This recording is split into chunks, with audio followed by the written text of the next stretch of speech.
আমি পিসিআরকে বলবো একবার রেট কার্ডটা দেখাতে। প্রাইভেট জেটের বিভিন্ন ভেরিয়েন্ট হয়, অর্থাৎ অনেক চার্টার্ড বিমান, সেই চার্টার্ড বিমানের ভাড়ার সংস্থা হয় যারা বিভিন্ন টাকা হাঁকেন।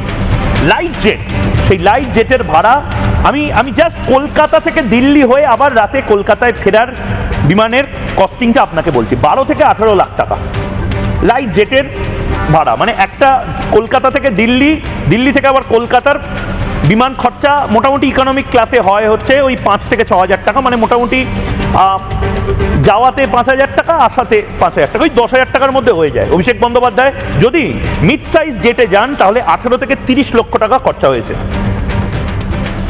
আর এরপরে আরেকটা ভেরিয়েন্ট রয়েছে সুপার মিড সাইজ জেট, যেটা 30 থেকে 45 লক্ষ টাকা খরচা হয়। আমার ধারণা Abhishek Bandyopadhyay super rich life lead করেন। অভিষেক বন্দ্যোপাধ্যায় একদম লাস্ট ভেরিয়েন্ট যেটা, অর্থাৎ লার্জ বিজনেস জেট 45 লক্ষ থেকে 1 কোটি টাকা, সেটাই নিশ্চয়ই অভিষেক বন্দ্যোপাধ্যায় চুজ করেছেন।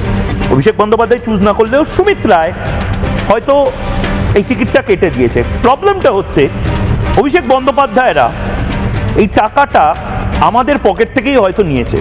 এই যে প্লেনগুলো দেখানো হচ্ছে, এই প্লেনগুলো আমার ধারণা এই ফুটানিগুলো করা হচ্ছে হয়তো চাকরি চুরির টাকায়।